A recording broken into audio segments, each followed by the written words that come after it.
میں نے کہا کہ مجبوری اور بے وفائی میں فرق ہوتا ہے. ہم بہت ساری مجبوریوں کو بے وفائیوں کا نام دینے لگ جاتے ہیں، اور یہ فرق ہمارے صوفیاء بڑی وضاحت سے اس فرق کو بیان کرتے ہیں. امام شافعی رحمۃ اللہ تعالیٰ علیہ کے شاگرد ہیں امام احمد بن حنبل، اور امام احمد بن حنبل وہ عظیم ہستی ہیں. اللہ کے بندے کہتے ہیں جس بندے نے امام احمد بن حنبل سے پیار کیا وہ سمجھ لے اس نے رسول اللہ کی سنت سے پیار کیا. کیا بات تھی اس شخص کی. امام احمد بن حنبل ایک بڑی پروقار لیکن امام شافعی کے شاگرد تھے. امام احمد بن حنبل کی ایک بیٹی تھی. وہ کہتی ہے میں نے اپنے ابا جی کو دو ہی کام کرتے دیکھا، سارا دن رسول اللہ کا دین پڑھاتے اور ساری رات مصلی پہ بیٹھ کے اللہ کی یاد میں اور نبی پاک کے درود و سلام میں مشغول رہتے. لیکن میں نے اپنے باپ کو ہمیشہ ایک کام کرتے دیکھا، دو مشغلے تھے، سارا دن دین پڑھانا، ساری رات عبادت اور حضور صلی اللہ علیہ وسلم پر درود و سلام میں گزارنا. ایک کام میں نے بڑا مستقل دیکھا کہ میرے ابا جی ہمیشہ اپنے استاد امام شافعی کے لیے دعا مانگا کرتے. کوئی بھی نیک عمل کرتے تو ہاتھ اٹھاتے تو پہلے امام شافعی کے لیے دعا مانگتے.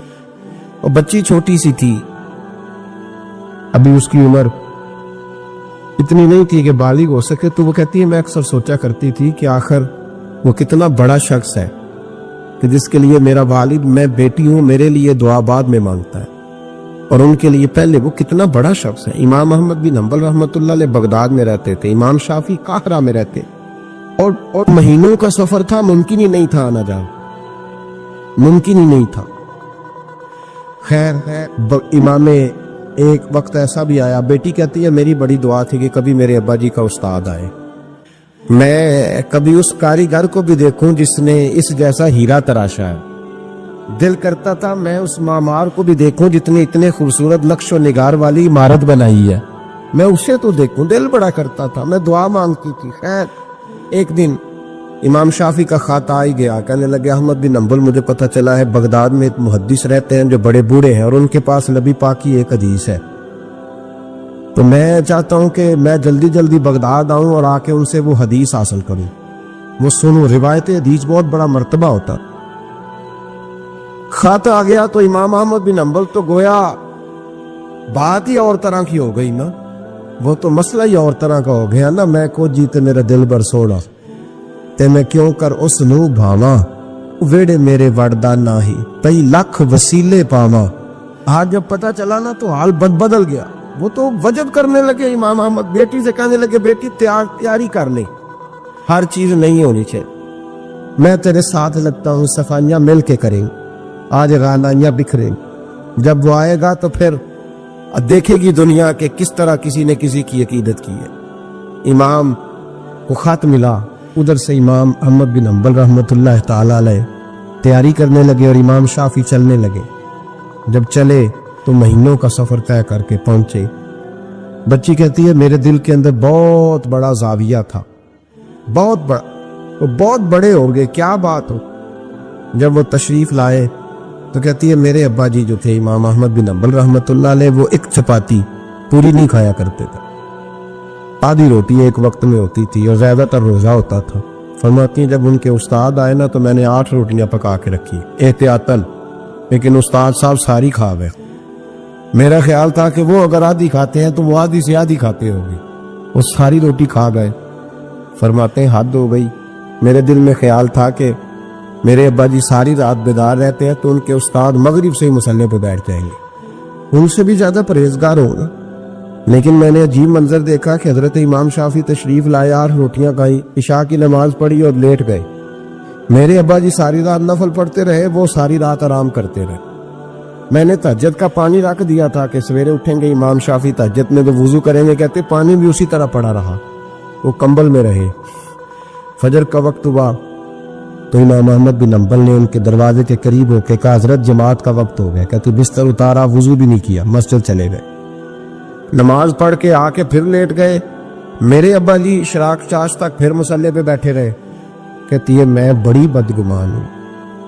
پھر میں نے 1 منٹ کے لیے اپنے آپ کو سمجھایا کہ تھکے ہوئے تھے اس لیے آج عبادت نہیں کی، کل کریں گے. لیکن اگلا دن آیا تو انہوں نے پھر اسی طرح کھایا، ساری رات پھر اسی طرح رہے.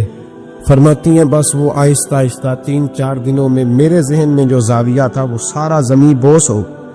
میں نے کہا نہیں، میرے ابا جی نے جس دور میں دیکھا تھا اس دور میں شاید حالات اور ہوں، آج تو اور ہے.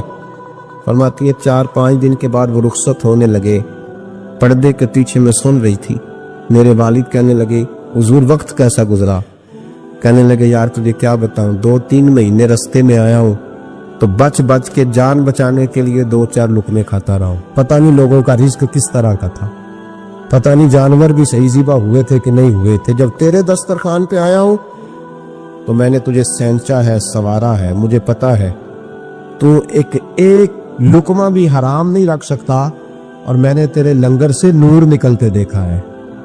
اور یہ وہ والا کھانا ہے جو اندر جا کے بوجھ نہیں بنتا، نور بنتا ہے. اس لیے میں تیرے رزق کو نور سمجھ کے کھاتا رہا ہوں. زندگی بھر کبھی 2 اکٹھی نہیں کھائی، پر یہاں 8 روٹیاں کھاتا رہا ہوں، یہاں اپنے گھر میں یا تیرے گھر میں. ورنہ رستے میں تو میں بڑا پریشان تھا. اور فرمانے لگے تجھے پتا ہے کہ میں ساری رات کیا کرتا رہتا تھا؟ کہ حضور نہیں.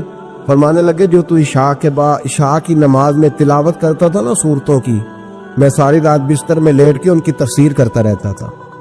اور میں نے ایک آیت کی 100 تفسیریں کی ہیں رات بھر جاگ کے. 100 تو نے دیکھا میں بغیر وضو چلا جاتا تھا سویرے؟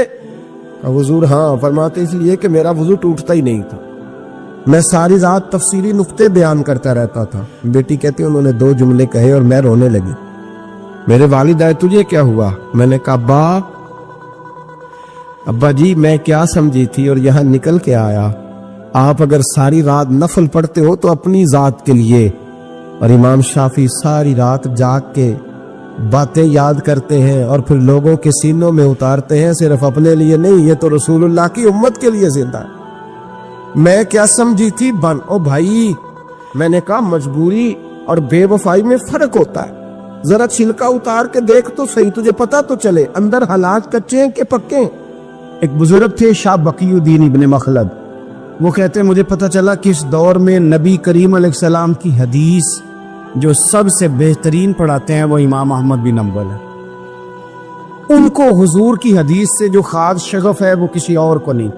کہتے ہیں میرے دل میں لو لگ گئی، حالانکہ میں امیر گھرانے سے تھا. میں کشتی میں بیٹھا امام احمد بن حنبل کے پاس آنے کے لیے، رستے میں طوفان آ گیا، کشتی اسکولے کھانے لگی. کسی طریقے سے ایک جزیرے کے ساتھ جا کے کشتی لگی، ٹوٹ گئی، بکھر گئی. میں جزیرے پہ اتر گیا، اور بھی کئی لوگ تھے. 1 مہینہ وہاں رہنا پڑا. بارشیں ختم ہوئی، موسم ٹھیک ہوا تو ایک کشتی دکھائی دی آتی ہوئی. فرماتے ہیں کہ وہ اس کشتی میں بیٹھا، دوبارہ بغداد کیا. مجھے سفر طے کرتے 2.5 مہینے گزر گئے. وہ جزیرے پہ مہینہ پتے کھا کے بھی گزارا کرنا پڑا. نکلا تھا علم حاصل کرنے. جب بغداد شریف پہنچا، لوگوں سے پوچھا امام احمد بن حنبل کا مدرسہ کہاں؟ انہوں نے کہا وہ مدرسہ تو بند ہو گیا، وقت کا بادشاہ مخالف ہو گیا، مسجد مدرسہ سیل کر دیا. امام صاحب کہاں ہیں؟ کہا گھر کے اندر قید ہیں. ان کے گھر کو سب جیل بنا دیا، چاروں جانب پولیس کھڑی ہے، اور ویسے بھی بغداد میں کرفیو، ہر چوک چوراہے میں پولیس والے کھڑے ہیں. شاہ بقی الدین کہتے اتنا کچھ سننے کے باوجود بھی میرا جذبہ ٹھنڈا نہیں ہوا. وہ مہینے میں سفر کی صحبتیں، وہ سنا تھا کہ آستانہ یار دور ہے پر ہم نے بھی ٹھان لی تھی کہ جانا.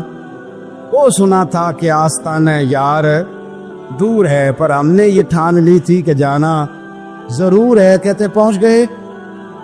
اب پتا چلا کہ کرفیو ہے، سڑکوں پہ پولیس کھڑی ہے، گلیوں میں چوکوں چوراہوں میں پہرے ہیں. امام صاحب تک تو جا کوئی نہیں سکتا. کہتے میں نے ایک شخص کی منت کی، میں نے کہا کسی طریقے گاڑی بتا. کہنے لگا میں اشارہ بھی نہیں کر سکتا، سخت حالات ہیں. وہ کوئی طریقہ. میں نے جب زیادہ تڑپ کے کہا تو وہ شخص کہنے لگا میں ان کے گھر کے قریب تجھے لے جاؤں گا اور گزرتے وقت صرف آنکھ کا اشارہ کروں گا. کہتے میں نے کہا یہ بھی ٹھیک ہے. ان کے گھر کے تیری تلاش میں پھرے نا ہم جنگل پہاڑ اور دشت میں. ان کے دروازے کے قریب اس نے اشارہ کیا.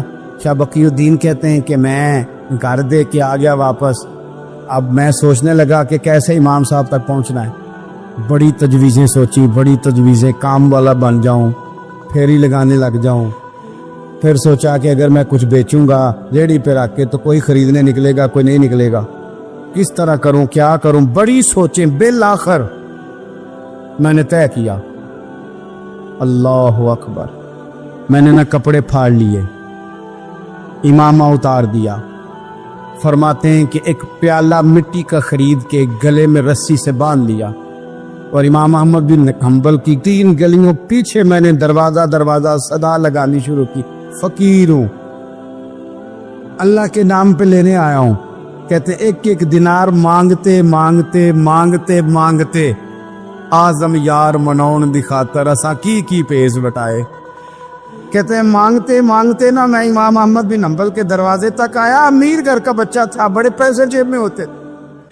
امام کے دروازے پہ صدا لگائی، کوئی ہے اللہ کے نام پہ دینے والا؟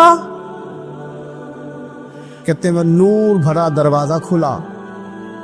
ایک گورے مکھڑے والا، سفید داڑھی والا، سونے امامے والا، چمکدار آنکھیں، نورانی شباہت. کہتے امام احمد بن حنبل باہر آئے اور جیسے ایک دینار میرے پیالے میں ڈالنے لگے تو میں نے ہاتھ چوم کے کہا سونیا تیرے قربان جاؤں، میں دینار لینے نہیں آیا، محمد عربی کی حدیثیں سننے آیا. کہتے امام کی بھی آنکھیں کھل گئی. کہنے لگے اس حال میں آزم یار مناؤن دی خاطر اساں کی پیش بٹائے. کہ حضور کیا کرتا، یہی ایک طریقہ رہ گیا تھا، میں تو کہاں سے چلا ہوں، کہاں پہنچا ہوں، کیا کروں؟ امام صاحب فرمانے لگے پھر میں بھی بڑے دنوں سے پریشان تھا، کوئی سیکھنے والا نہیں مل رہا، تو مل گیا. کہنے لگا حضور میں روز آ جاؤں فقیر بن کے، آپ جتنا چاہیں 2 4 5 منٹ میں مجھے حدیثیں سنا دیں، میں اگلے دن یاد کر آیا کروں. کہتے 2 سال لگ گئے. شاگرد کہاں ملیں گے ایسے، کہاں مرید ملیں گے، گزر گیا دور. کہتے ہیں کہ میں نا ہر روز فقیر بن کے جاتا، 3 گلیاں پیچھے مانگنا شروع کرتا، کوئی شک نہ کرے. 2 سال دروازے پہ جاتا، آگے پیالہ کرتا، امام ایک دینار ڈالتے اور مصطفیٰ کی حدیثیں سناتے. کہتے ہیں حالات بدل گئے. 2 سال کے بعد حکومت بدل گئی، امام کا مدرسہ بحال ہو گیا، رش ہو گیا. بادشاہ بڑا عقیدت مند تھا، جو نیا آیا اس نے بڑا کر کے ادارہ بنا کے دیا. جس دن میں گیا تو رش لگا ہوا تھا. کہتے حالات بدلے تو ہم نے بھی کپڑے بدلے، ہم نے بھی دوبارہ سے دستار باندھی. اور کہتے ہیں بڑے لوگ بیٹھے ہوئے تھے، میں جب داخل ہوا نا تو امام اٹھ کے کھڑے ہوئے. آپ فرمانے لگے پتر ادھر آ، تو آگے آ کے بیٹھ، لوگ دین سیکھنے آتے ہیں، تو فقیر بن کے مانگنے آیا تھا، اور میں بھی باقیوں کو پڑھایا کرتا تھا، تجھے میں دیا کرتا تھا، اور اب باقی پڑھا کریں گے، تجھے دیا جائے گا، اور تجھے سینے سے نکال کے دیا کروں گا. زمانے بدل گئے، حالات بدل گئے، وہ شخص چلا گیا، کون حکمران تھا کون نہیں تھا، لیکن استاد شاگرد کے ادب کی داستان قیامت تک باقی رہے. یہ قیامت، جب طبیعتوں میں احترام ہوتا ہے، جب ادب ہوتا ہے. آپ کو پتہ ہے نبی پاک صلی اللہ علیہ وسلم کو یہ ادب کتنا پیارا ہے. نبی پاک علیہ الصلوۃ والسلام اس احترام کے جذبے کو کتنا پسند کرتے ہیں. اللہ کے پیارے رسول صلی اللہ تعالی علیہ وسلم اس جذبہ احترام سے کتنے راضی ہوتے ہیں. حضور کس قدر زیادہ چاہتے ہیں کہ میری امت ادب والی بنے. نبی پاک علیہ الصلوۃ والسلام ادب والے لوگوں کے بارے میں اتنے راضی ہیں، اتنے خوش ہیں. حضور اتنا نوازتے ہیں. میں نے یہ حدیث پڑھی تو یوں لگا کہ جیسے روح وجد کرنے لگی ہے. بہقی میں امام بہقی نے لکھی ہے، اللہ کے پیارے رسول علیہ السلام فرماتے ہیں جو چھوٹے پر شفقت کرے اور بڑے کا احترام کرے، اللہ اسے جنت میں میری سنگت عطا فرمائے گا. یہ میرے قرب کا ذریعہ ہے، یہ چیز میرا قرب ملے گا. شرط یہ ہے کہ ادب والے بن کے احترام والے بن کے کبھی بھی سوء ادب نہ کریں، کبھی کسی مقام پر بے ادبی نہ کریں. آپ اپنا ذائقہ کبھی تبدیل نہ کریں. امام احمد بن حنبل کے دیکھا وضو کر رہے تھے، ایک شخص کہتا ہے میں نے ساری زندگی گناہوں میں گزار دی تھی. تو امام صاحب نا وضو کر رہے تھے جھیل پر بیٹھ کے. تو جھیل اس طرح ہوتی ہے، پہاڑ ہے، اوپر کو پانی نیچے آ رہا ہے. تو کہتے امام صاحب نیچے بیٹھ کے وضو کر رہے تھے، تو میں اوپر بیٹھ کے نا وضو کر رہا تھا یا پانی پی رہا تھا. تو میں نے دیکھا کتنے بڑے امام نیچے. کہتے میں نا میرے دل میں خیال ہے یار میں ساری زندگی غلط کاموں میں گزاری ہے، پر جو بھی ہے یہ رسول اللہ کے دین کے عالم. کہتے وہ حضور کے دین کی عزت کرنے کے لیے میں اوپر سے اٹھا آ کے نا تو میں تھوڑا پیچھے جا کے نیچے بیٹھ گیا, جو میری حاجت تھی, پانی پینا تھا یا منہ دھونا تھا, میں وہ کرنے لگا. کہتے ہیں امام صاحب نے بھی یوں نظر میری طرف دیکھی, پتہ نہیں انہوں نے کیا دعا دی کہ رب نے مجھے توبہ کی توفیق عطا فرما. میں اللہ کے فضل سے اللہ نے میرا دل موڑ دیا اور میں رب کریم کی بارگاہ کی جانب میری توجہ ہو گئی.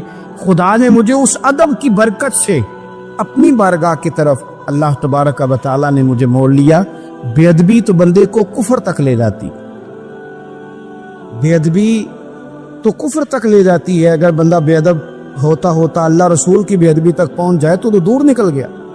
لیکن یہاں باقاعدہ بے ادبی کو پروموٹ کیا جا رہا ہے. کبھی بھی بے ادب نہ بنے, ادب والے رہیں, ادب والے بن کے جئیں, ادب والے بن کے دنیا سے جائیں.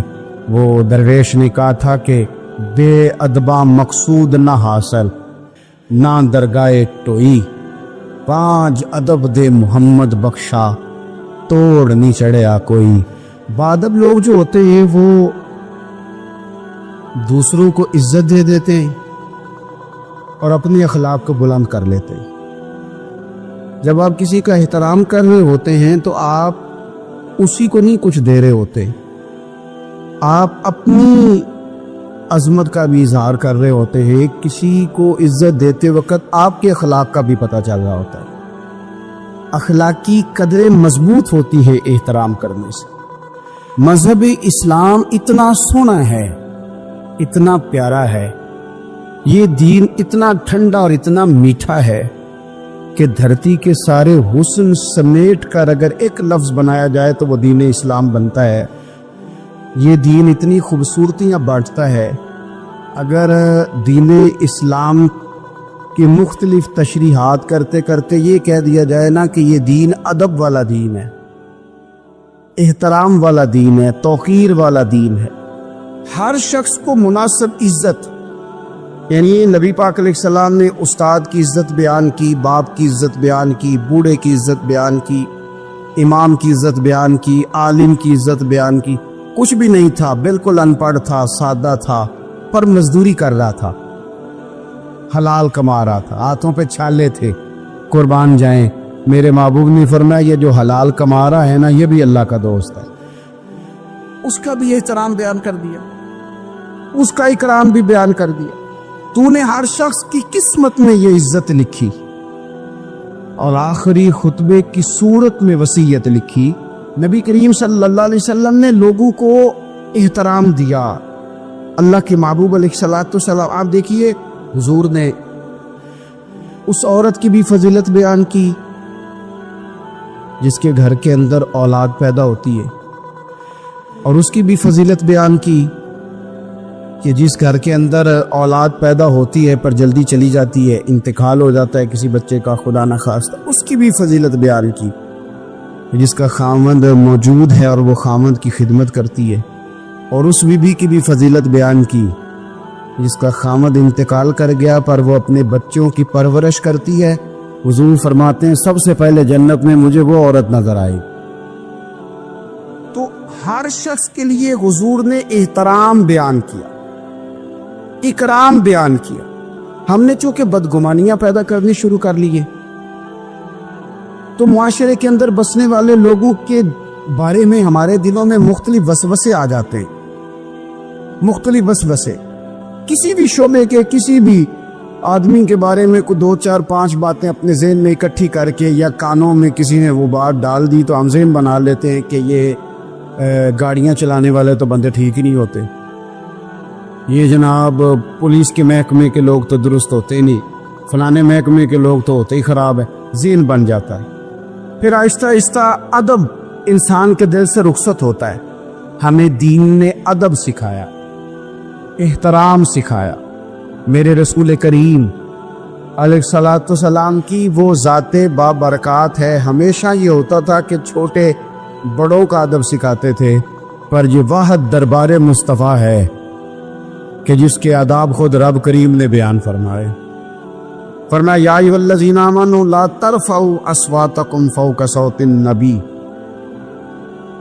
آپ کبھی آیت کے انداز پر غور کرے, کہا اے ایمان والو تمہاری آوازیں میرے نبی کریم علیہ السلام کی آواز سے اونچی نہیں ہونی چاہیے. بندے کی آواز کا کوئی والیوم ہوتا ہے کہ اب 3 پہ آواز ہے؟ ٹیپ ریکارڈر کا تو والیوم ہوتا ہے نا کہ 1 پہ ہے، 2 پہ ہے، 6 پہ ہے. تو آواز کا والیوم ہوتا ہے کہ یہ کتنے پہ ہے. آواز تولی جا سکتی ہے کہ میری آواز کا وزن اس وقت 1.5 پاؤ ہے، آدھا کلو ہے، 5 چٹانک ہے، کوئی ہوتا ہے وزن؟ لیکن ہمیں بتایا گیا کہ بالکل وزن نہیں ہوتا، تولی نہیں جا سکتی، ماپی نہیں جا سکتی، پرکھی نہیں جا سکتی. لیکن جب تم نے دروازہ رسول پہ آنا ہے تو پھر آواز کو بھی تول کے آنا ہے، پھر لفظوں کو پرکھ کے آنا ہے، پھر جملے مرتب کر کے آنا، پھر ترتیب لگا کے آنا ہے، پھر تم نے وہاں سوچ سمجھ کے بات کرنا. ایک روایت میری نظر سے گزری اور کیا ہی انداز ہے امام زرقانی نے لکھی. ایک صحابی ہے حضرت ابو کرسافہ رضی اللہ تعالیٰ عنہ. حضرت ابو کرسافہ رضی اللہ تعالیٰ عنہ فرماتے میں چھوٹا تھا، میری اماں اور میری خالہ مجھے ساتھ لے گئی. میں نے کہا کہاں جانا ہے؟ کہنے لگے آؤ نبی پاک کا کلمہ پڑھنے جانا ہے. پڑھیے درود شریف صلی اللہ ہو، سارے پڑھیے، پھر پڑھیے ایک دفعہ صلی اللہ تعالیٰ علیہ. حضور کا ذکر ہو تو فوراً درود پڑھنا چاہیے. نبی کریم علیہ السلام کی بارگاہ میں نا میری خالہ اور میری اماں دونوں مجھے ساتھ لے گئی کلمہ پڑھنے. کہتے ہیں جب ہم حضور کی بارگاہ میں پہنچے، کلمہ پڑھا، واپس آئے تو میری اماں اور میری خالہ آپس میں بات کرنے لگی. میری خالہ کہنے لگی تو نے دیکھا ہے ان کا بولنا کتنا مزیدار تھا. میری خالہ کہنے لگی تو نے تو وہ دیکھا لیکن وہ جو غلام آیا تھا اس کے ساتھ ان کا رویہ کتنا پیارا تھا. تو نے دیکھا جب وہ کھانا کھا رہے تھے تو پہلا خیال انہوں نے ہمارا کیا. بار بار وہ ان کا ذکر کرتی، کہتے آپس میں حضور کی شانیں بیان کرتی، میری اماں بھی میری خالہ بھی. بالآخر بات لمبی ہو گئی تو میری اماں بولی، کہنے لگی بس کر، ہم کتنی عظمتیں بیان کریں گے، مجھے تو 3 باتیں سمجھ میں آئی ہیں. کتنی؟ 3 باتیں مجھے سمجھ میں آئی ہیں. کہا وہ کیا؟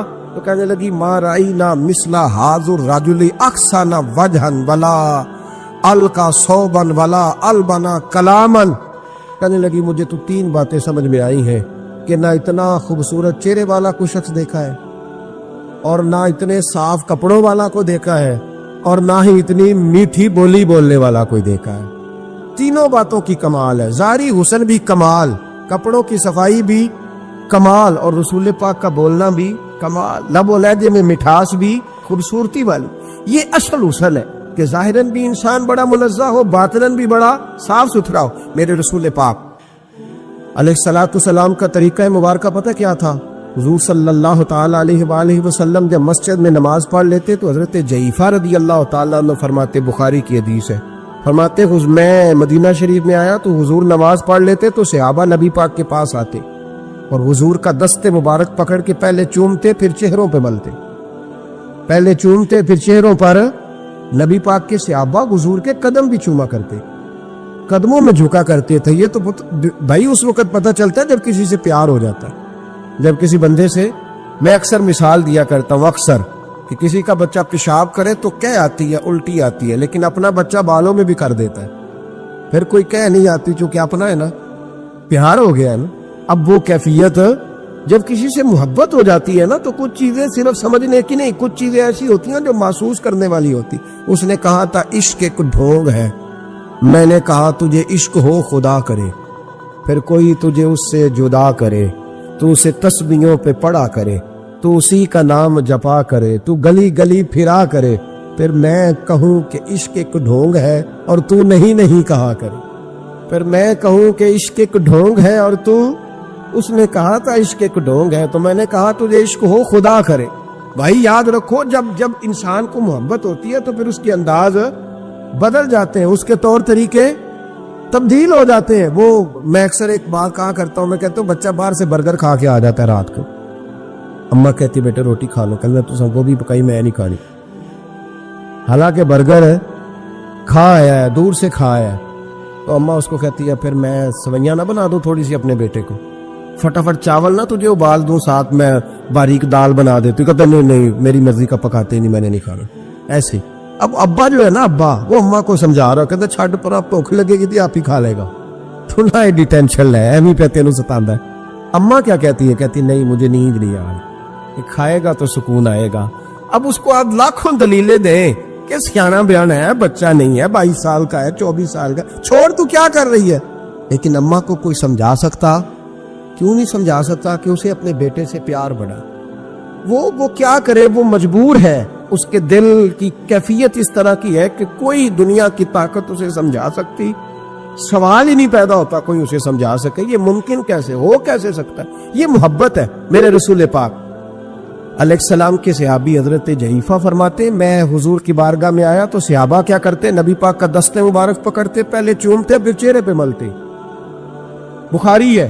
فرماتے میں نے کہا یہ کیا کر رہے ہیں؟ پھر اچانک میرا بھی دل کیا ذرا کر کے تو دیکھو. کچھ چیزیں چکھنے پہ پتہ لگتا ہے کتنی مزیدار ہے. کہتے میں بھی قریب گیا, حضور کے دست مبارک میں میں نے ہاتھ ڈالا. فرماتے ہاتھ پکڑا ہی تھا کہ نبی پاک کا ہاتھ برف سے بھی زیادہ ٹھنڈا. فرماتے پھر میں نے پکڑ کے چہرے پہ ملا تو کستوری سے زیادہ خوشبو آ رہی تھی دست مبارک. فرماتے اب میرا چھوڑنے کو دل ہی نہیں کر رہا تھا, اب میری طبیعت نہیں مان رہی تھی. میرے نبی کریم علیہ السلام اللہ کی دلیل ہیں. ہر پاکیزگی, ہر حسن, ہر کیف اللہ نے اپنے رسول کو عطا فرمایا. دنیا کی جتنی غلاظتیں تھیں, جب کوئی حضور کے قریب جاتا تھا تو ساری غلاظتیں دور ہو جاتی. کما ارسلنا فیکم رسولا منکم یتلو علیکم آیاتنا ویزکیکم. اللہ فرماتے میرے محبوب تم پر میری آیتیں پڑھیں گے اور تمہیں پاک فرما دے, تمہاری ساری ناپاکیاں نبی پاک دور کر دے, ہر غلاظت تم سے دور ہٹ جائے. ایک صحابی ہے حضرت شیبہ بن عثمان رضی اللہ تعالی عنہ, وہ کہتے ہیں میرے والد کو اور میرے چچا کو مسلمانوں نے احد میں قتل کر دیا تھا. میرے دل میں بڑا غصہ تھا, بڑا جلال تھا کہ کبھی مجھے موقع ملے تو میں بدلہ لوں گا. کہتے فتح مکہ کے بعد نبی پاک علیہ السلام حوازن کی جنگ کے لیے نکلے. مجھے پتا چلا حضور جا رہے ہیں تو میرے اندر شعلے بھڑک رہے تھے انتقام کے. روز میں منصوبہ بندی کرتا, پلاننگ کرتا کہ کسی طریقے سے میں ان تک پہنچوں گا اور بدلہ لوں گا. کہتے نبی کریم علیہ السلام نا حوازن کے لیے پہنچ چکے تھے. فرماتے میں بھی جنگ میں جا کے شریک ہو گیا اور میں نے طریقہ اس طرح کا اختیار کیا کہ کسی طریقے میں حضور تک پہنچ جاؤں. سمجھ آ رہی ہے میری بات کی؟ نبی کریم علیہ السلام تک کسی طریقے پہنچ جاؤں. فرماتے ہیں لڑتے لڑتے, لڑائی کے 2 طریقے ہوتے تھے.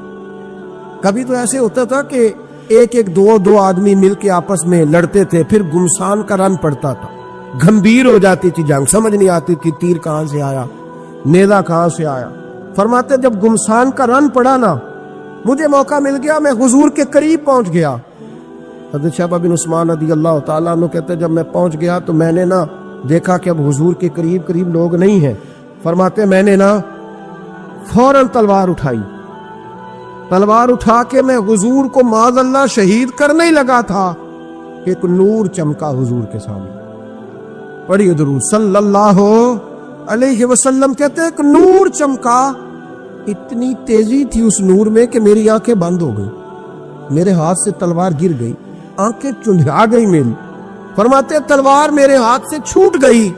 اب جب وہ روشنی ختم ہوئی نا تو میں نے دیکھا نبی پاک سامنے کھڑے مسکرا رہے ہیں.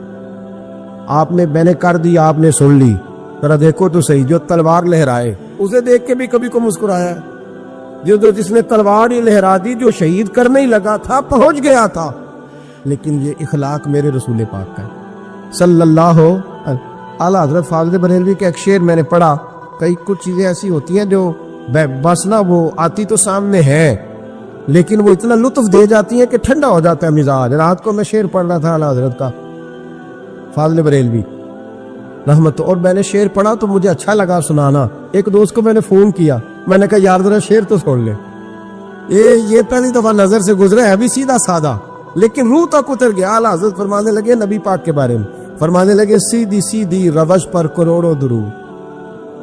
سیدھی سیدھی روش پر, بالکل سیدھی ہے حضور کی باتیں, کسی پیچیدگی کی ضرورت نہیں. کہنے لگے سیدھی سیدھی روش پر کروڑوں درود, سادی سادی طبیعت پہ لاکھوں سلام.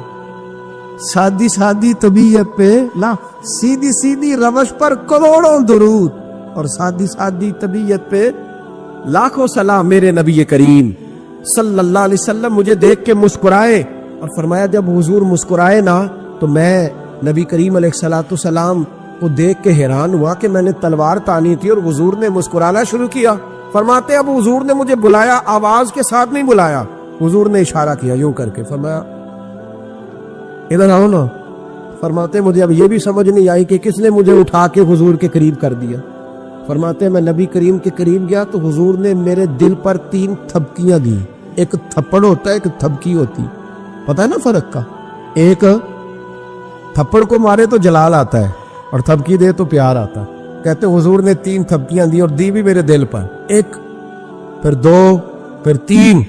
کہتے پہلی تھپکی دی تو میرے اندر سے کفر نکل گئی, دوسری تھپکی دی تو میرے اندر ایمان داخل ہو گیا, اور تیسری تھپکی جب نبی پاک علیہ السلام نے دی تو مجھے ہر چیز سے بڑھ کر رسول اللہ سے پیار ہو گیا, محبت ہو گئی نبی کریم سے.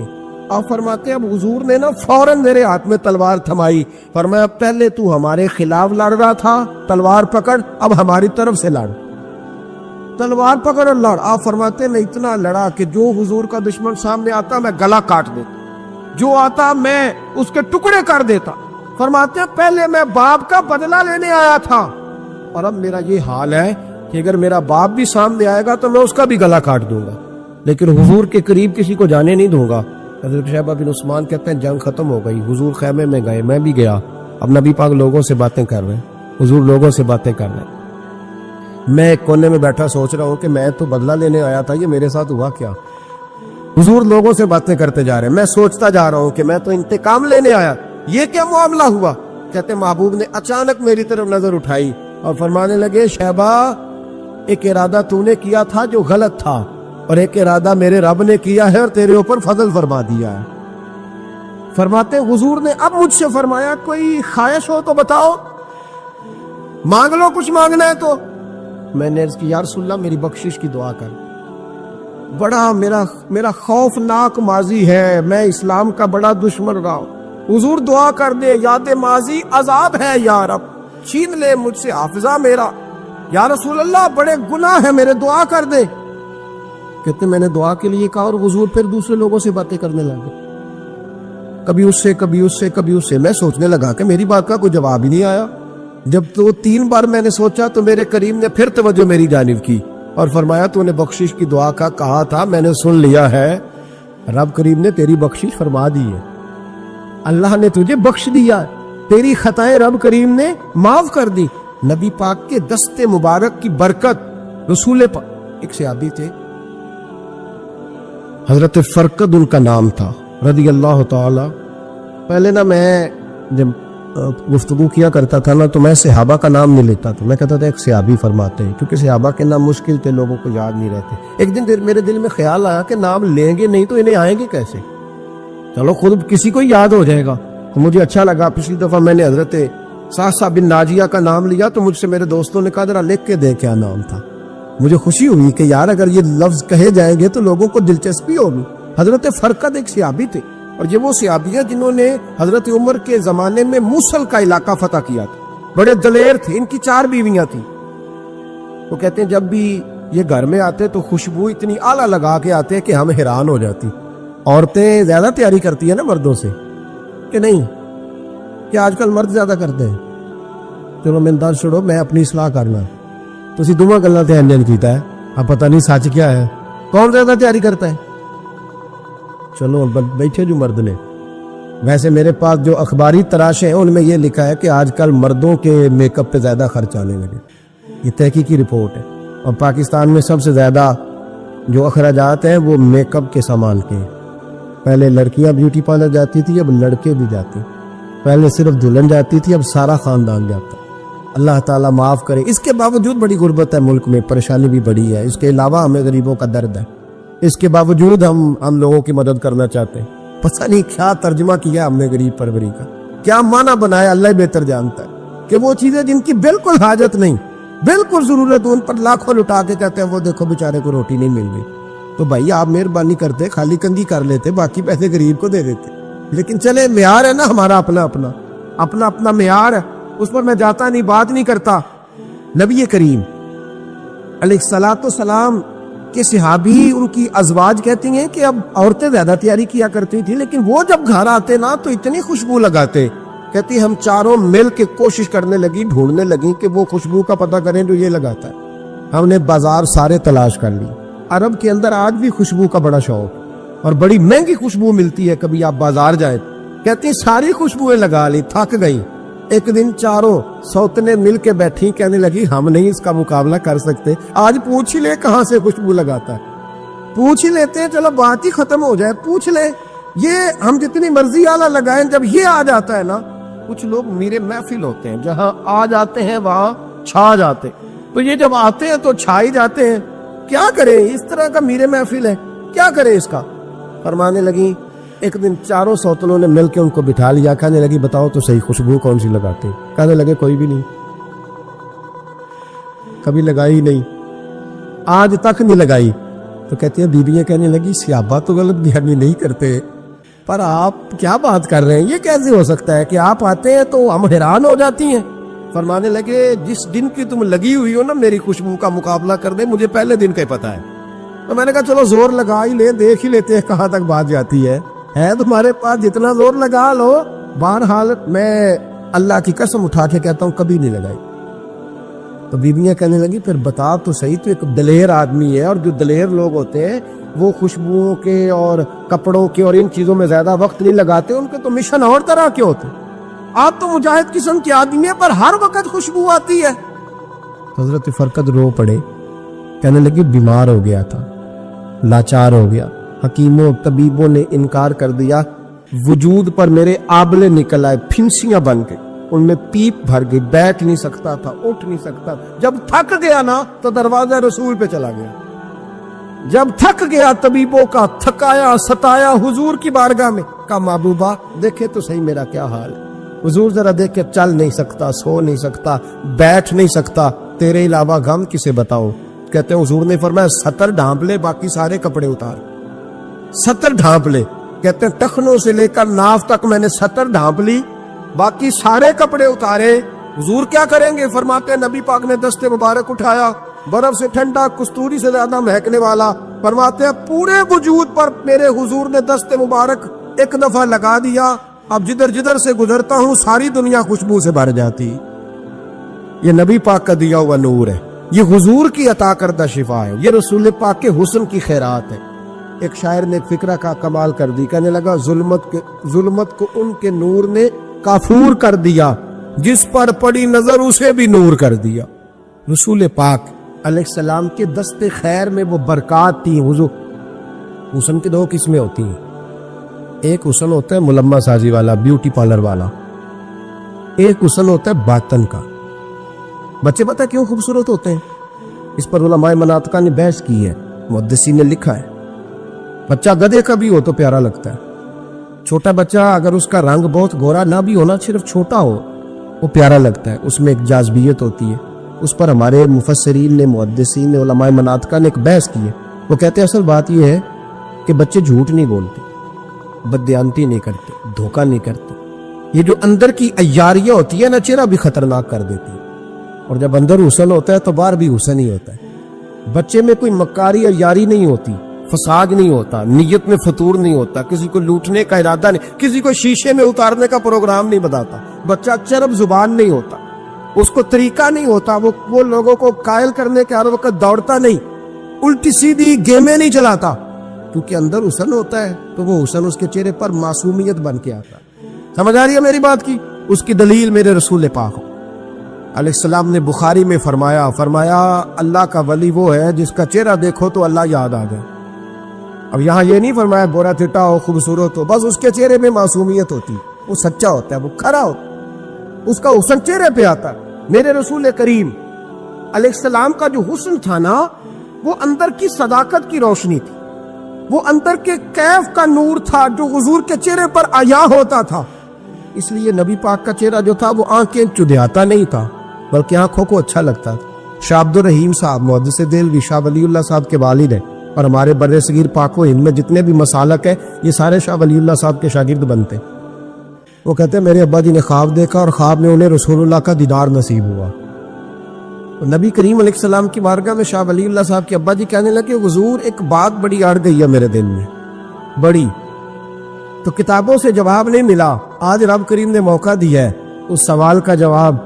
تو کہ عبد الرحیم پوچھو, کہ یا رسول اللہ حضرت یوسف کا حسن دیکھ کے لوگوں نے انگلیاں کاٹ لی, پر آپ کو تکنے والے تکتے ہی رہے. کوئی بھی ہوش نہیں ہوا, کسی نے انگلی نہیں کاٹی. تو کہتے محبوب نے فرمایا عبدالرحیم رب کریم نے اپنی غیرت کے ساتھ میرے حسن پر 70,000 پردے ڈالے. یہی بہتر ہے کہ پردوں میں وہ پردہ پوش رہے, وہ اگر پردے اٹھا دے تو کسے ہوش رہے.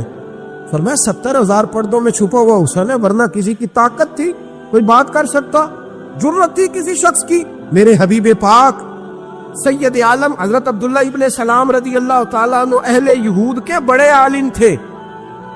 فرماتے میں تورات زبور انجیل کا جاننے والا تھا. جس دن حضور مدینہ طیبہ قصوہ نامی اونٹنی پر بیٹھے تھے, میں حضور سے مناظرہ کرنے بحث کرنے آیا. میرے ساتھ میرے شاگرد تھے, ارادہ تھا بحث کروں گا, نبی پاک کو بڑے معاذ اللہ کڑوے کڑوے سوال کروں گا. کہتے حضور بیٹھے تھے قصوہ نامی اونٹنی پہ اور گردن مبارک جھکی ہوئی, ہونٹوں پر حضور کے زیر لب ہلکی سی مسکراہٹ تھی. نبی پاک تھوڑا بولتے تھے پر جتنا بولتے تھے وہ دلوں میں اترتا جاتا تھا. فرماتے میں جب گیا نا, میرے شاگرد ساتھ تھے, مناظرہ کرنے گیا, مناظرہ شاگرد ساتھ تھے. فرماتے میں بڑے سوالات تیار کر کے گیا پر حضور گھوڑے پہ بیٹھے تھے. 2 باتیں میں نے سنی. حضور نے فرمایا رشتہ داروں سے اچھا سلوک کرو, اپنے غلاموں کا خیال کرو. کہتے وہ شاگرد مجھے دھکے دینے لگے, کہنے لگے چلو استاد جی آگے ہو, کرو سوال, چلو نا آگے, بڑھو نا آگے. یہ کئی دفعہ نعرے لگانے والے بھی مروا دیتے ہیں نا, چلو نا چلو آگے, چلو بڑھو آگے, کرو بات, آؤ نا. کہتے میں ذرا آگے بڑھا, دھکا دیا انہوں نے. فرماتے میں آگے بڑھا اور میں نے قریب محبوب کے قریب جا کے کہا حضور مجھے کلمہ پڑھا دے, میں مسلمان ہونے آیا ہوں. یعنی عام آدمی تو قائل ہو جاتا ہے, عالم اور تورات زبور انجیل کا جاننے والا, حضور کلمہ پڑھائیں. کہتے میں واپس آیا نا کلمہ پڑھ کے, تو شاگرد کہنے لگے استاد جی آپ تو مناظرہ کرنے آئے تھے, یہ کیا ہوا؟ تو یہ لفظ ہے حضرت عبداللہ ابن سلام کے. فرمانے لگے تم نے نبی پاک کا چہرہ نہیں دیکھا, ان کی آنکھوں کی روشنی نہیں دیکھی, تم نے چہرے کی معصومیت نہیں دیکھی, لب و لہجے کا وقار نہیں دیکھا. کتنے دنوں کے تھکے ماندے آج وہ مدینے پہنچے, پر ان کے لب و لہجے میں کوئی اکتاہٹ, کوئی تھکاوٹ, کوئی لفظوں میں جھول تم نے دیکھا ہے؟ فرمانے لگے جس کا اس طرح کا چہرہ ہوتا ہے وہ جھوٹا نہیں سچا ہوا کرتا ہے. میرے نبی پاک علیہ الصلوۃ والسلام کے غلام حضرت طارق بن عبداللہ رضی اللہ تعالیٰ عنہ فرماتے کلمہ پڑھنے سے پہلے ایک دفعہ ہمارا سارا قبیلہ تجارت کے لیے نکلا تھا, اور اس وقت منظر یہ ہوتا تھا کہ ہم اپنی عورتوں کو بھی ساتھ لے جاتے تھے. 6 مہینے سفر کرنا ہوتا تھا, اونٹ گھوڑے ہم بیچا کرتے تھے, عورتیں بھی ساتھ رہتی, کھاتے بھی پکاتے بھی. کہتے ایک سفر سے ہم واپس آ رہے تھے تو مدینے کے باہر صحرا میں ہم نے پڑاؤ کیا, اکیلے رسول پاک صلی اللہ, پھر ایک دفعہ پڑھیے گا, ایک دفعہ پھر کہیے گا صلی اللہ تعالی علیہ وسلم. کہتے نبی پاک تنے تنہا اکیلے. حضور نہ سیر کرتے کرتے کرتے کرتے ہمارے قافلے کے پاس سے گزرے, خیمے لگے تھے, پڑاؤ کیا, محبوب تشریف لے آئے. کہتے ہیں حضور سید عالم صلی اللہ تعالی وسلم تشریف لائے. کوئی قبیلے میں سے, قافلے میں سے حضور کو جانتا نہیں تھا. ایک سرخ رنگ کا اونٹ تھا ہمارے سردار کا جو بکنے سے رہ گیا تھا, بڑا خوبصورت. کہتے ہیں نبی پاک کو پسند آ گیا. حضور پوچھنے لگے تم کون ہو؟ کہا جی مسافر ہے. کہاں سے آئے ہو؟ فلاں جگہ سے آئے ہیں. کس لیے آئے ہو؟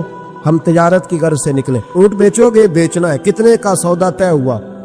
اس نے کہا اتنے لینے, حضور نے کہا اتنے دینے. اب بات طے ہو گئی. کہتے ہیں لگام حضور نے پکڑی اور فرمانے لگے وہ سامنے میرا شہر ہے جس کا نام مدینہ, وہ میرا شہر ہے. میں ابھی مدینے جاتا ہوں, اپنے غلام کو بیچتا ہوں, اور تمہیں آ کے نا قیمت دے جاتا ہے. محبوب گھوڑے کی لگام تھا, اونٹ کی لگام تھا میں, نکیل تھا میں, اونٹ تھا سرخ رنگ کا. حضور لے کے جب نکلے نا, تھوڑا سا چند قدم آگے گئے تو ان میں سے ایک شخص بولا, کہنے لگا سردار اب سیانے لوگ ہیں, سمجھدار ہے. اس شخص کا نام پوچھا آپ نے, قبیلہ پوچھا ہے, ایڈریس کا پتہ ہے, پتہ ہے کہاں رہتا ہے, اتنا قیمتی اونٹ دے دیا. سردار بھی کہنے لگا, سارے کہنے لگے یار ان کی باتوں میں اتنی لذت تھی, ان کے گفتار و رفتار اتنی باوقار تھی, مزیدار تھی کہ ہوش ہی کوئی نہیں رہا. بھئی ہم پرانے تاجر ہیں, کبھی اس طرح کا سودا کیا ہی نہیں جس طرح کا آج ہو گیا. اوہو واقعی کچھ نہیں یاد رہا, کوئی سمجھ نہیں آئی. وہ ابھی نظر آ رہے, ایک آدمی دوڑ کے جاؤ, دوڑ کے, اور جا کر کے نا ان سے کہو, بڑی جائز بات ہے, وہ ناراض بھی نہیں ہوں گے. ان سے ایک شخص کہو کہ بھئی اونٹ لے جاؤ, پیسے لے آنا اور اپنا مال لے جانا, دوڑ کے جاؤ. ایک شخص دوڑنے لگا تو سردار کی بیوی خیمے کے اندر تھی، پردے کے پیچھے سے بولی، کہنے لگی خبردار کوئی پیچھے نہ جائے، اگر پیسے مل گئے تو ٹھیک ہے، نہ ملے تو میں دے دوں گی، کوئی پیچھے نہ، کوئی نہ جائے پیچھے۔ سردار کہنے لگا تو جانتی ہے؟ کہنے لگی نہیں۔ کا گارنٹی کیوں دے رہی ہے؟ تو کہنے لگی تم نے ان کا چہرہ نہیں دیکھا، تم تو سودے کر رہے تھے، میں پردے کے پیچھے سے دیکھ رہی تھی۔ پیر مہر علی شاہ صاحب کو کسی نے کہا تھا نبی پاک کا حلیہ بیان کرے، بتائیں حضور کے کان مبارک کیسے تھے، آنکھیں کیسی تھی، ناک مبارک کیسی تھی، بینی مبارک کیسی تھی۔ تو پیر مہر علی شاہ صاحب کہنے لگے کوئی مثل نہیں ڈھولن دی، کہنے لگے مجھ سے نہیں بیان ہوتا حضور کا حلیہ، کوئی مثل نہیں ڈھولن دی، تو چپ کر مہر علی، ایتھے جا نہیں بولن دی، بس کر، تو بیان کر سکتا ہے اتنی طاقت۔ اعلیٰ حضرت نے کہا لم یاتی نذیر کفی ناظر مثلے تو نشد، پید آ جانا، کہا حضور مثال تو تب آپ کی بنے گی نا، کوئی آپ کی طرح کا پیدا تو ہوگا، تبھی مثال بنے گی، تو جب ہوا ہی نہیں تو مثال کیسے بنے گی؟ کہنے لگی کوئی نہ جائے، نہ پیسے آئے تو میں دے دوں گی، میں تو پردے کے پیچھے سے دیکھ رہی تھی، ان کے چہرے کا وقار دیکھا، ان کی آنکھوں کی روشنی دیکھی، ان کے لفظوں کا حسن دیکھا، تم 50 باتیں کرتے تھے وہ ایک جواب دیتے اور گنے چنے لفظ بولتے تھے، ان کی سادگی کا وقار دیکھا، جانے دو، نہ پیسے آئے تو میں دوں گی۔ کہتے حضور گئے، تھوڑی دیر کے بعد ایک کالے رنگ کا حبشی غلام آیا، پیسے بھی پکڑے اور اپنی چادر میں نا کھجورے باندھ کے تو پیچھے ڈالی ہوئی ہے، اور دیہاتی لوگ پیچھے نہیں ڈال لیتے، کھجورے ڈال کے پیچھے۔ کہتے ہیں وہ آئے اور ان کے آنے کا انداز بھی بڑا نرالا تھا، کہتے ہیں وہ جھومتے جھومتے اللہ کا ذکر کرتے، اللہ الصمد کرتے پہنچ گئے، اور آگے کہنے لگے تم سے میرے نبی نے اونٹ خریدا، تم سے؟ کہا ہم سے خریدا ہے۔ کہنے لگے یہ تمہارے پیسے؟ اور پھر چادر کھول کے صحرا پہ بچھا دی، کہنے لگے یہ تمہارے پیسے، اور کھجورے کھاؤ، میرے نبی نے تحفہ بھیجا ہے، کھاؤ، حضور نے تحفہ بھیجا ہے۔ تو وہ سردار کی بیوی اونٹ ہٹا کے کہنے لگی وہ کالے رنگ کے حبشی غلام، انہیں کھجوریں کھلا، اور مجھے اس عزت والی ماں کا نام بتا جس کے گھر میں ایسا لال پیدا ہوا، انہیں کھجوریں کھلا، اور مجھے اس عظمت والے باپ کا نام بتا جس کے گھر میں ایسا پھول کھلا ہے، وہ قبیلہ تو بتا تو صحیح، وہ کون تھے؟ 2 گھڑیاں رکے ہیں پر خوشبو ہی پھیل گئی ہے، رنگ ہی بدل گیا، تار کوئی مثل نہ ڈھولن دی، تو چپ کر مہر علی، ایتھے جا نہیں بولن دی۔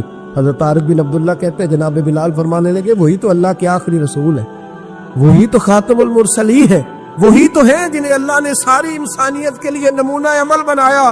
کہتے ہیں ہم اونٹ بیچنے گئے تھے پر سارے کا سارا قبیلہ ہی مسلمان ہو گیا۔ نبی پاک کی حضور کے ظاہری حسن کے تذکرے ہماری اولادوں کو آنے چاہیے۔